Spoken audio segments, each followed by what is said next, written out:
প্রথম ধাপেই ভ্যাকসিন পাবে বাংলাদেশ, চলাফেরা এখনো বেপরোয়া মানুষ, বললেন স্বাস্থ্যমন্ত্রী। দেশে করোনা গত ২৪ ঘন্টা আক্রান্ত শনাক্ত ১৭৮৮ জন, মোট আক্রান্ত সংখ্যা ৪,৬২,০০০, সুস্থ হয়েছেন ৩,৭৮,০০০। বিশ্বে মোট আক্রান্ত ছাড়িয়েছে ৬,২৮,০০,০০০, মোট মৃত্যু সংখ্যা ১৪,৬২,০০০। এসব খবর ও তার বিশ্লেষণ নিয়ে আলোচনা অনুষ্ঠান নিউজরুম সংলাপ, স্বাগত জানাচ্ছি আমি ফখরুল ইসলাম। আলোচনা আমাদের সঙ্গে তিনজন অতিথি এর মধ্যে যুক্ত হয়েছেন, তাদের সঙ্গে শুরুতে পরিচয় করাতে চাই। আমাদের সঙ্গে যুক্ত আছেন অজয় দাশগুপ্ত, লেখক ও গবেষক, সিনিয়র সাংবাদিক, এবং যুক্ত আছেন রেজানুল হক রাজা, বার্তা প্রধান, মাছরাঙা টেলিভিশন, এবং যুক্ত আছেন ডাক্তার মোড়ল নজরুল ইসলাম, সিনিয়র সাংবাদিক। আপনাদের তিনজনকেই স্বাগত জানাচ্ছি। প্রিয় দর্শক, আপনারা থাকুন আমাদের সঙ্গে পুরো আলোচনায়। আলোচনা শুরু করার আগে আজ প্রকাশিত কয়েকটি পত্রিকা আমার হাতে এসে পৌঁছেছে, সেগুলো শিরোনাম শুনিয়ে তারপর শুরু করতে চাই। প্রথমে বাংলাদেশ প্রতিদিন আজ প্রধান শিরোনাম করেছে, পাচার ২৫,০০০ কোটি টাকা, ১২ বছরের হিসাব ধরে উদ্ধার তৎপর দুদক। বিশ্বের বিভিন্ন দেশে পাঠানো হয়েছে চিঠি। বাংলাদেশ কবে পাবে ভ্যাকসিন, এটি নিয়ে আরও একটি প্রতিবেদন রয়েছে। এবং বাংলাদেশ হবে প্রাচ্য ও পাশ্চাত্যের সেতু বন্ধন, প্রধানমন্ত্রী। এ ছিল বাংলাদেশ প্রতিদিনের প্রধান শিরোনাম। এরপর কালের কণ্ঠ আজ শিরোনাম করেছে, কৃষক কাঁপছে, ভোক্তা জ্বলছে, কৃষি পণ্যের লাভ মধ্যস্বত্বভোগীদের হাতে।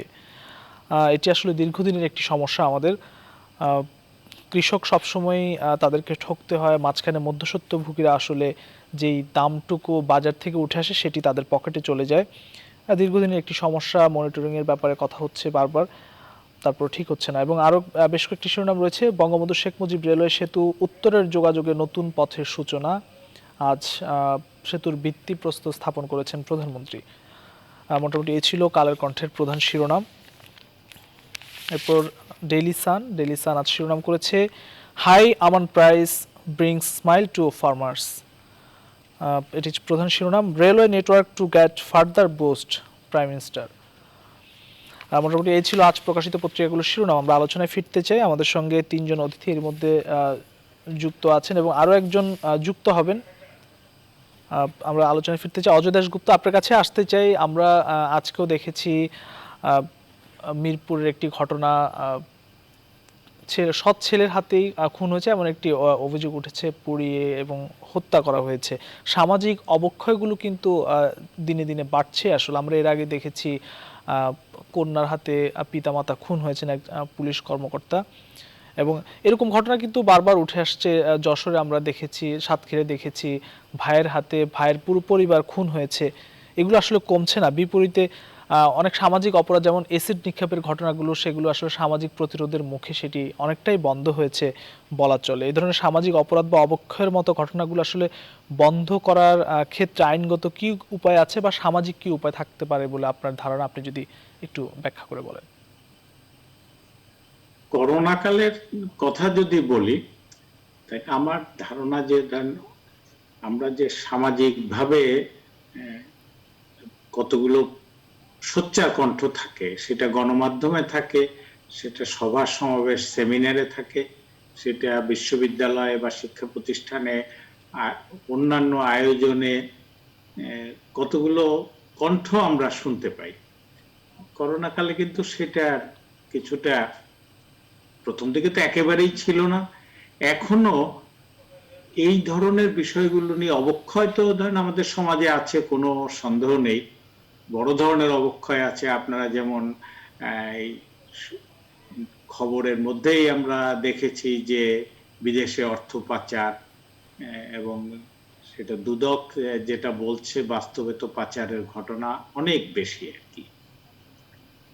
এখন সেগুলো নিয়ে কিন্তু আলোচনা আমাদের সমাজের ভেতরে নানা পর্যায়ের আলোচনা হয়, সেখান থেকে সরকারের উপরে কিছুটা চাপ তৈরি হয়, সংশ্লিষ্টরা কখনো বিব্রত হয়, কিছুটা কমে। এই জায়গাগুলো কিন্তু মানে মোটামুটি বন্ধ হয়ে আছে, এবং সেটা আমরা অর্থনীতি মানে একটা স্বাভাবিক ধারায় ফেরত আনার জন্য যতটা মনোযোগী হয়েছি, শিক্ষা নিয়ে কিন্তু ততটা মনোযোগী হতে পারিনি। প্রায় 5 কোটি বা তার বেশি ছাত্রছাত্রী হতে পারে, খুব সীমিত পরিসরে চালু হচ্ছে, পরীক্ষাগুলো বন্ধ আছে বা ক্লাস বন্ধ আছে, প্রমোশনের সিদ্ধান্ত নেওয়া হচ্ছে। এই যে সমাজকে একটা স্বাভাবিক ধারায় রাখার জন্য ইতিবাচক আলোচনাগুলো আমাদের, অন্য যেগুলো আমরা মাস্ক পরা নিয়ে যেমন তৎপর। আমরা করোনার টিকা, ইনজেকশন, ভ্যাকসিন যেভাবে বলেন সেটা নিয়ে আমাদের আলোচনা আছে। পোশাক শিল্পের শ্রমিকরা কি প্রণোদনা পাবে, মালিকদের কি অসুবিধা হচ্ছে, এগুলো নিয়ে আমরা মোটামুটি একটা আলোচনার মধ্যে আছি। কিন্তু সমাজ তো শুধু এই জায়গাটাই না, পরিবারে দেখেন যে জিনের আসরে শিশুকে হত্যা করে ফেলছে বাবা মা। এই রকম নিষ্ঠুরতা, নারী নিয়ে শিশুর নির্যাতন, আরো বহু জায়গা বহু রকমের অপরাধ, ধর্মান্ধ চরমপন্থী গোষ্ঠী তারা একটা নতুন ইস্যু কতগুলো নিয়ে আসছে, যেগুলো 71-এ নিয়ে আসছে, যেটা পাকিস্তানে দেখেছি, 54-তে দেখেছি, সেই ইস্যুগুলো আবার নতুন করে এই করোনার সময় কিন্তু তারা নিয়ে আসছে। সবগুলোই কিন্তু আপনি যেটা বললেন যে আমাদের মূল্যবোধে আঘাত দিচ্ছে, এবং আমাদের সমাজ, রাষ্ট্র যারা পরিচালনা করেন অবক্ষয়ের পথে এর যাচ্ছে। বাইরে সমাজের সবাইকে সচেতন হতে হবে, সক্রিয় হতে হবে। শুধুমাত্র নিজের সচেতনতা তা না, এই করোনা পরিস্থিতিতে কাজটা আরো জটিল, কঠিন। জি, আপনার কাছে ফিরবো আমরা। রেজওয়ানুল হক রাজা, আপনার কাছে আসছে যে সামাজিক অপরাধ বা অবক্ষয়ের বিরুদ্ধে আমরা সবসময় বলি, এগুলোর বিরুদ্ধে উপায়গুলো কিন্তু আমরা বারবার বলে থাকি, কিন্তু আসলে সত্যিকারের যে উত্তরণ সেটি আমরা ঘটাতে পারি না। কি বলবেন আসলে? হ্যাঁ, পারিনি, কারণ আমাদের আগে সমাজ কাঠামো বদলে গেছে। মানুষের আর্থিক সক্ষমতা বেড়েছে, এটার সঙ্গে এটা সম্পর্ক আছে কিনা আমি জানি না। তো সমাজ কাঠামো বদলে গেছে। আগে পাড়ায় পাড়ায়, মহল্লায় মহল্লায় একজন মুরব্বী থাকতেন, তিনি ওই এলাকার আইন শৃঙ্খলা বলেন বা কেউ যদি খারাপ আচরণ করতো, কোনো ছেলে, তাকে শাসন করা বলেন, সেই ব্যবস্থাটা ছিল। সেটি একেবারেই নেই। এবং রাষ্ট্রের এত সময় নেই যে তারা এই ধরনের সামাজিক বন্ধন বা সামাজিক শৃঙ্খলা রক্ষা করার ক্ষেত্রে সময় দিবে। আর চূড়ান্ত অর্থে আমি যেটা মনে করি, যেটা আমার মনে হয় যে আমরা ব্যক্তিগতভাবে মানুষ হিসাবে আমরা এত বেশি অসৎ হয়ে গেছি, বেশিরভাগ মানুষ এত বেশি অসৎ, আমরা মুখে যেটা বলি বাস্তবে তার সেটা করি না। আমরা প্রচন্ড, কেউ কেউ অনেকে প্রচন্ড রকমের ধর্মের কথা বলে, কিন্তু তিনি আবার দেখা গেল ঘুষ খাচ্ছেন, ঘুষ খেয়েই মসজিদে যাচ্ছেন বা মন্দিরে যাচ্ছেন, আবার ফিরে এসে মানে কি বলবো, এমন একটা পরিস্থিতি। মানে আমাদের অজান্তে আমরা খুব সূক্ষ্মভাবে আসলে একটা অবক্ষয়ের পথের দিকে যাচ্ছি। অজান্তে না, আমরা জেনে শুনে এগুলি করছি। আমরা আমরা বললাম তো, আমরা ব্যক্তিগতভাবে আমরা মানুষ হিসেবে ম্যাক্সিমাম মানুষ আমরা অসৎ, সেই কারণেও একটা অবক্ষয় তৈরি হয়েছে। আপনি কিভাবে বলবেন? সরকারের এগেনস্টে কথা বলার, অনেক কথা বলা হয়, অনেক কথা বলাও যায়, সুশাসনের অভাব তো একটা কিছুটা তো আছেই।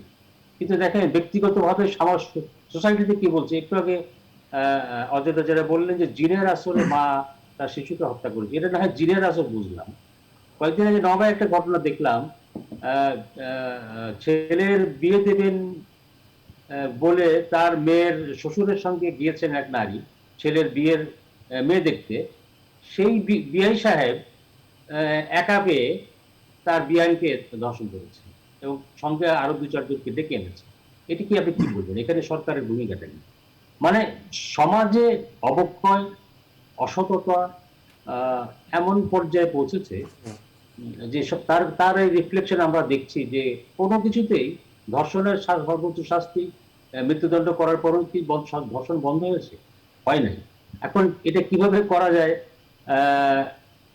আমি সেটা বুঝতে পারি না। তবে বাংলাদেশের বিচার ব্যবস্থার দীর্ঘসূত্রতা, বিচার পেতে দীর্ঘ সময় লাগাটাও আমার মনে হয় যে এই অপরাধীদের মনে ভয় ঢোকাতে ব্যর্থ হয়েছে। সময়টা এত বেশি লাগে এবং এত বেশি জটিল এই প্রক্রিয়া। এই কারণে এখন 10 বছর পরে আপনি একটা ঘটনার বিচার রায় হলো, এটা কোনো ইম্প্যাক্ট কিন্তু সোসাইটিতে পড়ে না। আপনি যদি পরপর 5টা ঘটনার দৃষ্টান্তমূলক শাস্তি যদি দেওয়া যেত, তাহলে তার একটা ইম্প্যাক্ট করতো। সেই সিস্টেমটা আমাদের এখানে এখনো তৈরি হয়নি। বরং আদালতে মামলা জট দিন দিন বাড়ছে, বিচার ডিলে হচ্ছে, এবং বিচার ডিলে হলে যেটা হয় যে আমাদের তো একটা কথাই আছে যে বিচার বিলম্বিত হওয়া মানে বিচার না পাওয়া। তো সব মিলিয়ে সোসাইটিতে একটা আর্থিক সক্ষমতা, টাকা পয়সা হাতে পাওয়া, এটা হয়েছে মানুষের। সামাজিক দায়বদ্ধতা তো নিশ্চয়ই আছে, মানুষ তো আসলে সেভাবে এগিয়ে আসছে না।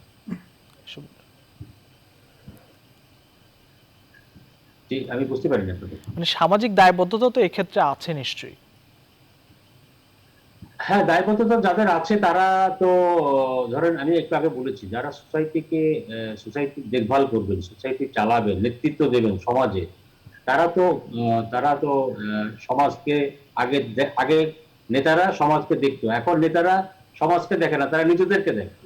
কিভাবে নিজের উন্নতি হবে, কিভাবে আমার সম্পদ বাড়ানো যাবে, কিভাবে আমার আয় বাড়ানো যাবে, কিভাবে আমি ক্ষমতাশালী হব, কিভাবে রাজনৈতিক দলের সঙ্গে সম্পর্ক রাখবো, আজকে আওয়ামী লীগ, তারপরে আরেকদিন বিএনপি, এই সমস্ত কাজে সমাজপতিরা ব্যস্ত, সমাজকে দেখার সময় তাদের নাই। সেটিও আমাদের সমাজে অবক্ষয় বাড়ার আরেকটি কারণ বলে আমার মনে হয়। সমাধানটা আসলে কোথায় যদি এক কথা বলেন?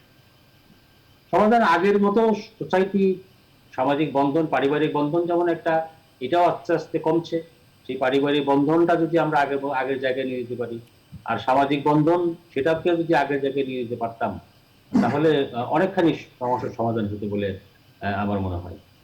জি, ধন্যবাদ। আমরা ফিরবো আপনার কাছে। ডক্টর মোড়াল নজরুল ইসলাম, করোনার মধ্যে আমরা দেখলাম যে অনেকে চাকরি হারিয়েছেন, আমাদের অনেক প্রবাসীও চাকরি হারিয়ে এখন বেকার।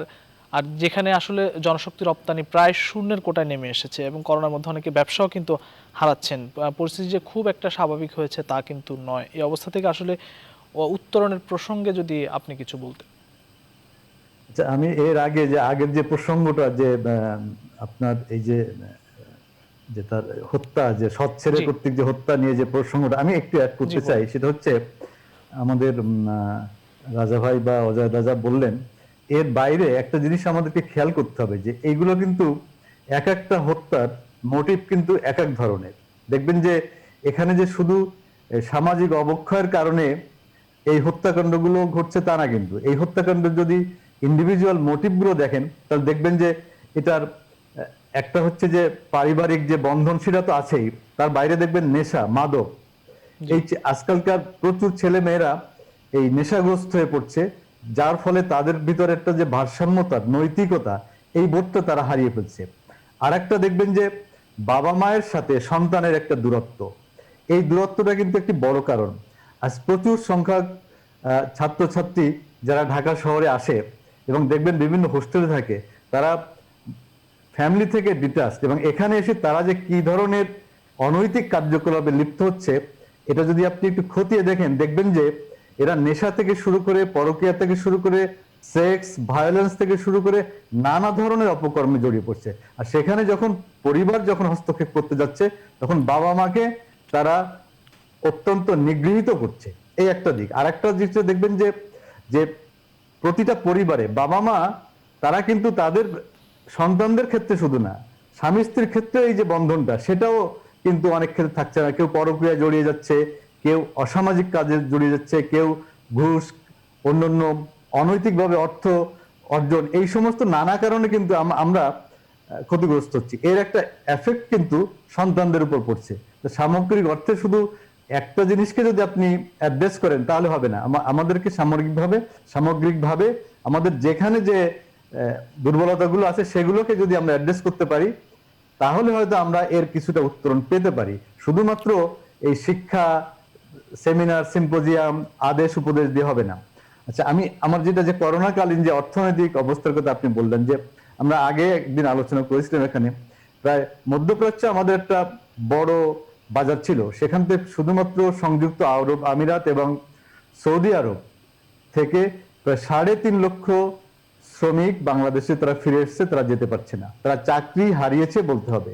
একইভাবে মধ্যপ্রাচ্যের অন্যান্য দেশগুলো, যেমন জর্ডান থেকে শুরু করে লিবিয়া, সিরিয়া, অন্যান্য দেশে, ইভেন ইরানেও কিছু আমাদের শ্রমিক আছে, পাশাপাশি মালয়েশিয়া, সিঙ্গাপুর, দক্ষিণ কোরিয়া, এই সমস্ত দেশ থেকে কিন্তু ব্যাপক সংখ্যক শ্রমিক তারা ফিরে এসছে এবং তারা যেতে পারছে না। সেখানে আমরা একটা ব্যাপক সংখ্যক রেমিটেন্স, আমাদের যে রেমিটেন্সের যে এটা ছিল, এটা হচ্ছে একটা আমরা হারাচ্ছি। সেকেন্ড থিং হচ্ছে যে আমাদের যে ইন্টারনাল যে আমাদের যে বিনিয়োগগুলো ছিল, যে আমাদের যে কর্মসংস্থানের যে সুযোগটা ছিল, আপনি দেখবেন যে প্রায় 60 থেকে 65% বিদেশি বিনিয়োগ কিন্তু এখন বাংলাদেশে নাই, কমেছে। এই যে কমে গেছে।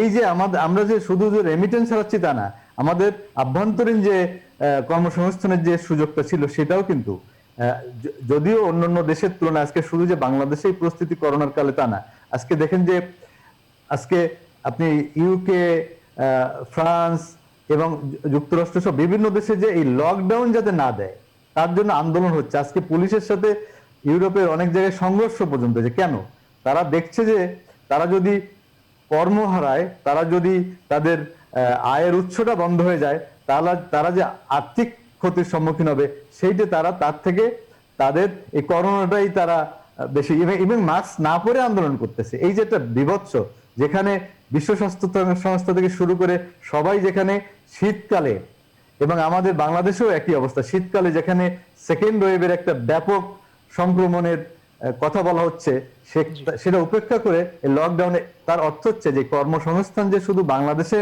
কমেছে, আমাদের আয় যে বাংলাদেশে কমেছে তা না, শুধু বিশ্বব্যাপী এই যে একটা করোনার যে মন্দা, এবং এটা কিন্তু ওয়ার্ল্ড হেলথ অর্গানাইজেশন অনেকবার তারা বলেছিল যে যদি যে অবস্থা চলছে এটা যদি আমরা একটা ট্যাকেল করতে না পারি, তাহলে আমাদের যে দুর্ভিক্ষের কবলে যেটা পড়বে বিশ্ব, সেটা এই মহামারীর থেকে ভয়ঙ্কর। আরেকটি জিনিস হচ্ছে, দেখেন আমি এটা যে এখানে যে শুধু মানে কর্মসংস্থানের নানামুখী সংকট কিন্তু রয়েছে, বাংলাদেশ আসলে কিভাবে উত্তরণ করবে হ্যাঁ, সেখানে যেটা হচ্ছে বাংলাদেশের যেটা আপাত দৃষ্টিতে আমাদের মাননীয় প্রধানমন্ত্রীও বারবার বলছেন যে আমাদের অন্যান্য দেশের তুলনায় যে আমাদের প্রবৃদ্ধিটা অতটা কমে নাই, আমাদের আর্থিক অবস্থাটা এখন, আমাদের গার্মেন্টসের যে রপ্তানি এটাও আমাদের বেড়েছে, আমাদের বৈদেশিক রিজার্ভ আমাদের যেখানে আপনি করোনার আগে যেখানে আপনার 36-37 বিলিয়ন ডলার ছিল, এখন সেটা 41 বিলিয়ন ডলার। অর্থাৎ আমাদের নানা দিক থেকে আমাদের আর্থিক অবস্থা কিন্তু আগের থেকে যে খুব খারাপ তা না। আমরা কিন্তু আগের যে এটা মন্দা ছিল এক সময় আপনি দেখেন যে তখনও বাংলাদেশ কিন্তু অতটা এফেক্টেড হয় নাই। আমাদের একটা সুবিধাটা হচ্ছে যে আমাদের শ্রমজীবী মানুষরা এবং বিভিন্ন ক্ষেত্রে তাদের যে যেখানে নেতিবাচক প্রভাব পড়ছে সেখান থেকে আমরা এটা উত্তরণের একটা সুযোগ রয়েছে। যেমন আমাদের ব্যবসা বাণিজ্য কিন্তু মানে কমলেও অতটা কমে নাই। যেমন আমাদের কয়েকটি জায়গাতে আমি বলতে পারি, যেমন আপনার কাছে এই প্রসঙ্গ নিয়ে আমি আরো একবার আসছি, আমরা একটু এই বিষয়টি নিয়ে একটু অজয় দাস গুপ্তা আপনার কাছে আসতে চাই। যে বিষয়টি ডক্টর মোরাল নজরুল ইসলাম বলছেন যে বিনিয়োগ কমছে, অনেক সংকট, যেমন করোনার কারণে অনেক সংকট তৈরি হয়েছে, তার মধ্যে অর্থ পাচারের বিষয়টি নিয়ে আজকে বাংলাদেশ প্রতিদিন একটি প্রধান শিরোনাম করেছে। 12 বছরের হিসাব ধরে উদ্ধারে তৎপর হয়েছে দুদক, বিশ্বের বিভিন্ন দেশে চিঠি পাঠানো হয়েছে। প্রায় 25,000 কোটি টাকা পাচারের একটি ঘটনা। এর আগে আমরা দেখলাম যে কয়েক লাখ কোটি টাকা পাচারের একটি তথ্য পত্রিকা উঠে এসেছে। এই টাকা পাচার একদিকে যেমন বিনিয়োগ কমে গেছে এই করোনার মধ্যে, আরেকদিকে টাকা পাচারের একটি সবকিছু মিলিয়ে নানামুখী সংকট রয়েছে, কি বলবেন আসলে? আমি টাকা পাচারেরটা বলবো আবার, মানে বহুবার আমি বহু বছর ধরে বলি, রেজওয়ান জানে এটা, যে আমি সাংবাদিকতা, আমার একটি ফোকাস হচ্ছে এই অর্থনীতি। টাকা পাচার রাজনীতিকদের কথা বলেন কিংবা আমাদের মাননীয় পররাষ্ট্রমন্ত্রী সরকারি কর্মকর্তাদের কথা বলেছেন, কিন্তু বাংলাদেশে কেন, যে কোনো দেশে অর্থ পাচারের বড় জায়গা হচ্ছে কিন্তু আমদানি রপ্তানি। বাংলাদেশে এখন ঠিক হাতের কাছে নেই তথ্যটা, কিন্তু মানে বাংলাদেশের ব্যাংকগুলোতে এখন 12 লাখ কোটি টাকা এরকম জমা আছে। এটা মূল কাজই কিন্তু ব্যবসা, ঋণ দেওয়া, কৃষিতে, শিল্পে, বাণিজ্যে এবং শিল্পে বড় অংশ দেয়, কৃষিতে খুবই নমিনাল কৃষির গুরুত্বের তুলনায়। টাকার বড় অংশ পাচার হয় বাংলাদেশে। রপ্তানি যারা করে তারা একটা রিটেনশন বলে আর কি, যে আয়টা করে সেটার একটা অংশ তাদের নিজস্ব প্রয়োজনে, জরুরি চাহিদা পূরণে দেশের বাইরে রেখে আসতে পারে। আর একটা বড় অংশ হচ্ছে আমদানি, তারা যেটা করে এইটার মাধ্যমে টাকা পাচার করে। রপ্তানি করে যে আয় করে তার চেয়ে কম দেখায়। $10 বিক্রি করলো যে শার্টের প্যাকেটটা, সেটা দেখাইলো $8, $2 সে চুক্তি করলো। আমদানিতে যে টাকা আমদানি করে সেটার চেয়ে যে পরিমাণ আমদানি করে তার চেয়ে বেশি দেখায়। এই আন্ডার ইনভয়েসিং, ওভার ইনভয়েসিং, মাননীয় দুদক চেয়ারম্যান কিংবা বাংলাদেশ ব্যাংকের গভর্নর কিংবা অর্থমন্ত্রী, তারা যদি ব্যাংকগুলোর দিকে নজর দেয়, আজকাল এই তথ্য পাওয়া, কোন দাম কোথায় কতটা, এটা সারা দুনিয়ায় ইন্টারনেটের যুগে মুহূর্তের মধ্যে, আমি নিজে একটা অভিজ্ঞতা বলি, আমি ঢাকা বিশ্ববিদ্যালয়ের ক্লাস নেই বিজনেস জার্নালিজমের, আলোচনা করতে করতে অনলাইনে দেখি ছাত্রছাত্রীরা সব তথ্য মুহূর্তের মধ্যে বের করে ফেলছে। একটা প্রসঙ্গ বললাম যে এই বিষয়টা নিয়ে আলোচনা করবো, না, আমি মুহূর্তের মধ্যে কেউ একটা গ্রামে বসে জানিয়ে দিল যে এই ইনফরমেশনটা আমি ইন্টারনেট ঘেটে এখনই ক্লাস চলাকালেই বের করে দিলাম। আমি একটু যদি এই বলি জায়গাটা- আপনাকে, আমাদের সময় অনেকটাই কম, তবে একটা বিষয় আপনার কাছে জানতে চাই যে টাকা কি পরিমাণ পাচার হয়েছে বলে, আপনি যেহেতু অর্থনীতি নিয়ে রিপোর্ট করেছেন বা কাজ করেছেন, কি পরিমাণ পাচার হয়েছে বা আপনার এক্ষেত্রে অর্থনীতি যে ক্ষতিগুলো রয়েছে আপনি যদি একটু সংক্ষেপে বলেন আর কি, বা উত্তরণের উপায়, পাচার কি বন্ধ করা সম্ভব কি? প্রতিদিন শত হাজার হাজার এলসি ওপেন হচ্ছে আমদানির জন্য বা রপ্তানির জন্য। এর বাইরে ধরেন রাজনীতিকরা হয়তো কেউ বাইরে গেল, কাস্টমসে তার খাতির আছে, সে সুটকেস ভরে বা ব্রিফকেস ভর্তি করে ডলার নিয়ে গেল, এরকম ঘটনা আমার শুনেছি আমি, যে বাইরে গেছে ডলারের প্যাকেট নিয়ে গেছে, কাস্টমসে এয়ারপোর্ট থেকে নির্বিঘ্নে পার হয়ে গেছে। কিন্তু এইগুলো সংখ্যা খুব বেশি না। আসলটা হচ্ছে এই যে আমদানি রপ্তানি 12-13 লাখ কোটি টাকা বা 15 লাখ কোটি টাকাও এখন এই আমদানি রপ্তানির পরিমাণ বাংলাদেশে হতে পারে। এই জায়গাটাকে আপনার হাত দিতে হবে, বাংলাদেশ ব্যাংককে কঠোর হতে হবে, প্রত্যেকটা বাণিজ্যিক ব্যাংক, এবং তার এখন তো সবই বেসরকারি খাত। ভারতে কর্পোরেট হাউসগুলো, বিগ কর্পোরেট হাউসগুলোর যেন ব্যাংকিং খাতে যেতে না পারে, সেটার জন্য রিজার্ভ ব্যাংকের সাবেক গভর্নর, বিশ্বখ্যাত অর্থনীতিবিদ রাজন, উনি বলছেন যে এটা দেওয়া যাবে না, যে কর্পোরেট বড় বড় ব্যবসা প্রতিষ্ঠানের মালিক তাকে ব্যাংক হাতে দেওয়া যাবে না। বাংলাদেশে এইটাই হয়ে আছে, এদের উপরে সরকারের নিয়ন্ত্রণ কার্যত নাই। ব্যাংকের ডিপোজিটের এখন 20% সরকারি খাতে না, 80% বেসরকারি খাতে। এই বেসরকারি খাতের যারা ব্যাংকের চেয়ারম্যান বা বোর্ড মেম্বার, তারাই হচ্ছে একই সঙ্গে, তারা চেম্বারের নেতা, তারাই একসঙ্গে হচ্ছে গণমাধ্যমের নিয়ন্ত্রক, তারাই একসঙ্গে হচ্ছে সমাজের অন্যান্য গুরুত্বপূর্ণ প্রতিষ্ঠানে রয়েছে। বিশ্ববিদ্যালয় তাদের নামে দেওয়া হচ্ছে, মেডিকেল কলেজ দেওয়া হচ্ছে, তাদের নামে ইঞ্জিনিয়ারিং কলেজের প্রতিষ্ঠান দেওয়া হচ্ছে, এবং এই জায়গাটায় দুদকের চেয়ারম্যানের হাত কোথায়? তাহলে এগুলো কি করে বন্ধ হবে? শুধু রাজনীতিক আর এই সচিব, এরা কয়জন সংখ্যায়? ব্যবসায়ীদের সংখ্যাটা অনেক বেশি এবং লেনদেনের অর্থটা তাদের অনেক বেশি। এই জায়গাটায় নজর দিতে হবে যদি কার্যকরভাবে এই অর্থ পাচার বন্ধ করতে হয়। অবশ্যই আমলারা কেন এই কানাডা বা মালয়েশিয়া বাড়ি করে, সেটা তো বের করা খুব কঠিন কাজ না। সেই কাজটা করছেন কি? হাইকোর্ট একটা নির্দেশ দিয়েছে, খুব ভালো, আমরা দেখার অপেক্ষায় সেই নির্দেশ পালন করে মাননীয় পররাষ্ট্রমন্ত্রী যে তালিকার কথা বলেছেন সেই তালিকা প্রকাশ হোক, এইটা চাইবো। কিন্তু নজর দিতে হবে, আবারও বলি, ব্যাংকের মাধ্যমে। অসংখ্য ধন্যবাদ, খুব চমৎকারভাবে বললেন জনাব রেজানুল হক রাজা। আপনি যদি কিছু বলেন আসলে টাকা পাচার বন্ধের আসলে উপায়গুলো কি হতে পারে, কি মনে করেন? অজয়দা খুব ভালোভাবে বলেছেন মূলত কিভাবে টাকা পাচার হয় এবং কারা করে। কারণ তিনি আমদানি রপ্তানির মাধ্যমে বেশি হয়, বা আমদানি রপ্তানির সঙ্গে তো আর সাধারণ মানুষ যুক্ত থাকে না, কারা যুক্ত থাকে? ব্যবসায়ী মহল, তাদের মাধ্যমে বেশি হয়। কিন্তু উদ্বেগজনক তথ্য যেটি পররাষ্ট্রমন্ত্রী রিসেন্টলি দিয়েছেন, যে তিনি খোঁজ খবর নিয়ে জানতে পেরেছেন যে এখন সরকারি কর্মকর্তা কর্মচারীরাই বেগমপাড়ায় সংখ্যায় বেশি, বা বিদেশে তাদের সহায় সম্পত্তি বেশি দেখা যাচ্ছে, এবং বা তারা টাকা পাঠাচ্ছে। এটি তো ভয়াবহ তথ্য, মানে ভয়াবহ একটা খবর। স্বয়ং মন্ত্রী বলছেন, তার মানে এটি এখন একটি সর্বগ্রাসী অবস্থা নিতে যাচ্ছে। মানে যার সুযোগ আছে তিনি এই কাজটি করছেন। আমরা হলাম সুযোগের অভাবে সব। তো অবস্থাটা এইরকম যখন হয়, তখন বুঝতে হবে যে এই দিকে কারো কোনো নজর নাই, নিয়ন্ত্রণ নাই। আপনি যদি পিকে হালদারের কাহিনী তো আমরা সবাই জানি, তিনি দিব্যি কয়েক হাজার কোটি টাকা মেরে দিয়ে বিদেশ চলে গেলেন। এয়ারপোর্টে তো তাকে কেউ, বা কোনো বন্দরে, ল্যান্ডপোর্ট বা এয়ারপোর্ট, কেউ তো তাকে ঠেকাতে পারেনি। তো মানে কি, আমাদের তাহলে এত বেশি কি বলে, আমাদের বজ্র আটনি ফসলে গেল যেটা কথা আছে না, সেরকম অবস্থা আর কি। আমাদের যারা দেখার কথা তারা উদাসীন থাকে, অথবা তারাও টাকার কাছে বিক্রি হয়ে যান। সুতরাং আমি কোনো হাজার হাজার কোটি টাকা ব্যাংক থেকে যে পাচার হয়ে যাওয়া শুধু না, বাংলাদেশের থেকেও একটা লোক কয়েক হাজার কোটি টাকা ব্যাংক লোন পায় কি করে? এটা ব্যাংকের কোনো নর্মসের মধ্যে পড়ে না, তারপরও কিন্তু এটা দেওয়া হচ্ছে।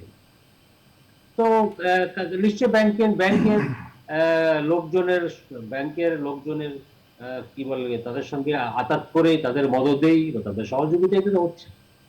এই জায়গাটায় শক্ত করে যে ধরা দরকার ছিল, যত আলোচনা, যত বিতর্ক, যত অভিযোগ এই বিষয়ে উঠেছে, বলা হচ্ছে, লেখালেখি হচ্ছে, মিডিয়ায় আসছে, সেই তুলনায় ব্যবস্থা নেওয়া হয় নাই বললেই চলে।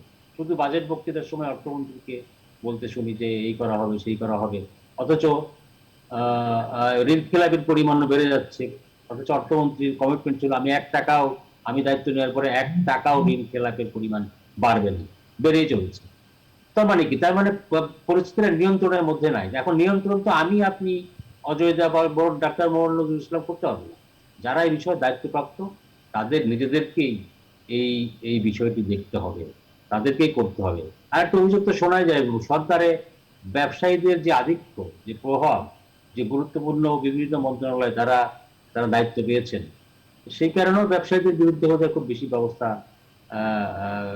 কি বলে নেওয়া হয় না। বাজারের জিনিসপত্রের দাম নিয়ন্ত্রণে থাকে না। এটার সঙ্গে এটা সম্পর্ক আছে কিনা জানি না, বলা বলি হয়। তো সেটি বলুন। জি, ফিরবো আমরা আপনার কাছে ডক্টর মোহাম্মদ নজরুল ইসলাম। একদিকে যেমনটি আপনি বলছিলেন যে আয় কমেছে, বিনিয়োগ কমেছে, এক্ষেত্রে পাচারও হচ্ছে, উভয়মুখী একটা সংকট তৈরি হয়েছে। আপনি যদি এটির সমাধান। আচ্ছা, একটা জিনিস দেখেন, এখানে এই পাচারের কিছু তথ্য আমাদেরকে দিতে হবে। এই জন্য দিতে হবে যে আসলে বিভিন্ন সংস্থা কি বলছে পাচারে। যেমন এই একেবারে আজকেরই যে একটা রিপোর্ট, যে একজন ব্যক্তির যেটা দুদক চেষ্টা করছে বিভিন্ন, সেটা হচ্ছে সিঙ্গাপুরে $1 বিলিয়ন একজনে পাচার করেছেন, সেটা দুদক একটা তথ্য পেয়েছে। এবং এখনো এই কে এর সঙ্গে যুক্ত সেটা তারা প্রকাশ করতে চাচ্ছে না। $1 বিলিয়ন মানে 8,000 কোটি টাকা। এটা হচ্ছে একটা। সুইস ন্যাশনাল ব্যাংকের যে 2019 সালের যে রিপোর্টটা ছিল, সেখানে $617 মিলিয়ন বাংলাদেশিরা সেখানে ব্যাংকে রেখেছে। এটা সুইস ন্যাশনাল ব্যাংকের রিপোর্ট। কিন্তু তারপরে জিএফআই, গ্লোবাল ফাইন্যান্সিয়াল ইনস্টিটিউট, যেটা আমেরিকান, তাদের যে রিপোর্ট, তারা বলছে যে আমাদের গত এই 5 বছরে প্রায় 4.5 লক্ষ কোটি টাকা পাচার হয়েছে। এবং সেই হিসাবে মানে আমাদের যে এই যে ব্যাপক সংখ্যক, এই যে তারা বলছে বছরে 65,000 কোটি টাকা পাচার হচ্ছে। এবং যেটা দুদক আজকে বাংলাদেশ প্রতিদিনের যে রিপোর্টটা, 12 বছরে 25,000 কোটি টাকার কথা বলছে। আমি একটা জিনিস খুব আমার অদ্ভুত লাগছে, যে এই 12 বছর আওয়ামী লীগ সরকার ক্ষমতায়, কেন এই 12 বছর, কেন এটা, কেন 25 বছরে কত পাচার হয়েছে সেটা দুদক দেখছে না, কেন এরশাদের সময় কত পাচার হয়েছে সেটা দেখছে না, বিএনপির সময় কত টাকা পাচার হয়েছে সেটা দেখছে না, এই 12 বছর কেন? আমার এখানে একটু আপত্তি আছে। 12 বছর না, আমাদের পাচারের পরিসংখ্যান বের করতে হবে আমাদের আরো পিছন থেকে, এবং এর সাথে কোন সরকারের কারা জড়িত, কোন, যেটা অজয়দা বলছেন যে আন্ডার ইনভয়েসিং, ওভার ইনভয়েসিং করে যে পাচারটা হয়, এর সাথে কারা জড়িত। এটা কিন্তু খুব ব্যাপক সংখ্যক যে ব্যবসায়ী এই আন্ডার ইনভয়েসিং বা ওভার ইনভয়েসিং করে তা না। এই যে হাজার হাজার কোটি টাকা পাচার যারা করে, যারা হাজার হাজার কোটি টাকা আমদানি রপ্তানির সাথে যারা সংশ্লিষ্ট, এদেরকে যে বের করা কিন্তু দুদকের পক্ষে কঠিন কাজ না। এটা আইন শৃঙ্খলা রক্ষাকারী বাহিনীর কাছে কঠিন কাজ না। সেখানে আমরা কি করছি? তারপরে দেখেন যে আমাদের একটা মানি লন্ডারিং যে অ্যাক্ট আছে 2002, সেটাকে অ্যামেন্ডমেন্ট করা হলো 2008-এ, অ্যামেন্ডমেন্ট করা হলো 2012-তে। আমরা এই মানি লন্ডারিং অ্যাক্টের যে অ্যামেন্ডমেন্ট করলাম, বাংলাদেশ ব্যাংকের যে এই যে মানি লন্ডারিং অ্যাক্ট যেটা আছে, সেখানে আমরা এর অ্যাপ্লিকেশনটা কোথায়? আমরা তো যেটা আমাদের এটা রাজা ভাই যেটা বললেন, যে আমাদের তো প্রয়োগ নাই, আমাদের অ্যাক্টের তো কোনো দরকার না। আপনি আজকে যদি 10টা লোককে আইডেন্টিফাই করে তাদেরকে আইনের আওতা আনতে পারতেন, তাহলে আমরা এগুলো প্রিভেন্ট করতে পারতাম। এখন সবাই জানে যে রাজনীতিবিদ থেকে শুরু করে, শুধু একটা না, আজকে দেখেন মালয়েশিয়াতে সেকেন্ড হোম, বাংলাদেশের কত হাজার লোক সেখানে সেকেন্ড হোম করেছে। আজকে কানাডাতে যারা সেকেন্ড হোম করছে, কত হাজার লোক কানাডাতে সেকেন্ড হোম করেছে। আজকে সিঙ্গাপুরে যারা বসবাস করছে, তাদের উচ্ছেদ, মানে সিঙ্গাপুরের সিটিজেনশিপ খুব কম দেয়, তাহলে এই টাকাগুলো কোথা থেকে তারা পায়? এই সমস্ত জিনিস আজকে মালয়েশিয়া, সিঙ্গাপুর, আগে ছিল দুবাই, আগে ছিল সৌদি আরব, দুবাই ছিল, সৌদি আরব দুবাইটা শিফট হয়ে এখন মালয়েশিয়া, সিঙ্গাপুর, এটা অন্যান্য জায়গায়। এবং চায়নাতে একটা ব্যাপক সংখ্যক, যেটা এই যে প্রচুর ব্যবসা আছে চায়নার সাথে আমাদের, সেখানে প্রচুর টাকা সেখানে আমাদের রয়েছে। এইগুলো যদি আপনি কি ইন্ডিভিজুয়াল 12 বছর 7 বছর না, এটা আমাদেরকে এই রুটটাকে বের করতে হবে। কোন সরকারের আমলে এই যে সুইস ব্যাংকে $617 মিলিয়ন, আজকে একজনের পাওয়া গেল $1 বিলিয়ন সিঙ্গাপুরের ব্যাংকে। এগুলো যদি বের করা না যায়, এগুলো যদি পাবলিকলি যদি এটা অ্যানাউন্স করা না যায়, তাহলে সরকারের যেমন ব্যর্থতার পরিচয় দিবে, তেমনি এই ধরনের এই পাচার কিন্তু বন্ধ করা যাবে না। তো এই জন্য আমাদেরকে শুধু এই পরিসংখ্যান এবং নিউজ দেখলেই হবে না, আমাদেরকে এটা বন্ধ করতে হলে আইনের সঠিক প্রয়োগ করতে হবে। জি, ধন্যবাদ। আরেকবার হয়তো ফিরবো আমরা। অজয় দাশগুপ্ত, আপনার কাছে আসতে করোনা প্রসঙ্গ নিয়ে, সেকেন্ড ওয়েভের পথে স্বাস্থ্যবিধি আসলে কতটা মানছি বা মানাতে পেরেছি, সতর্কতা কতটা মানুষ হয়েছে বা করতে পেরেছি, আপনি যদি এই প্রসঙ্গে একটু বলেন 1 মিনিটে। নজরুল ভাই খুব ভালো, মানে আরো ভালো বলতে পারবেন। জি। আমার মনে হয় যে একটু সচেতন হয়েছে মাননীয় প্রধানমন্ত্রী, যে সুরে কথা বলছেন, যে শঙ্কার কথা বারবার গত 1 মাস কিংবা তার প্রায় 2 মাস আমার বলছেন তিনি, অন্য সরকারের লোকেরা ততটা বলছে না। এটা একটা সমস্যা আমি দেখছি। আরেকটা দেখছি যে আমাদের এই যে শত শত চিকিৎসক কিন্তু এখন গণমাধ্যম আপনারা সুযোগ করে দিয়েছেন কথা বলার, টেলিভিশনে আসছে, নানান রকমের সেমিনার হচ্ছে অনলাইনে, সেইখানে যাচ্ছে, তাদের কিন্তু এক সুরে কথা বলতে শুনছি না। ব্যবসায়ী নেতারা এক সুরে কথা বলছেন না। পরিবহন শ্রমিক নেতা বা মালিক শ্রমিক নেতারা মিলে বলছেন যে আমার নিয়ন্ত্রণে লাখ লাখ শ্রমিক। সেই পরিবহন শ্রমিক নেতা তারা কিন্তু তার শ্রমিকদের বলছেন না যে তোমরা তোমাদের বাসে যদি কাউকে উঠতে দিবে না মাস্ক ছাড়া, বাসের ভেতরে কাউকে বসতে দিবে না মাস্ক ছাড়া। আমাদের এখন তো আসলে মাস্কও পড়ছে না বাসের ভিতরে, আমরা দেখি অনেক। হ্যাঁ, সেটাই তো।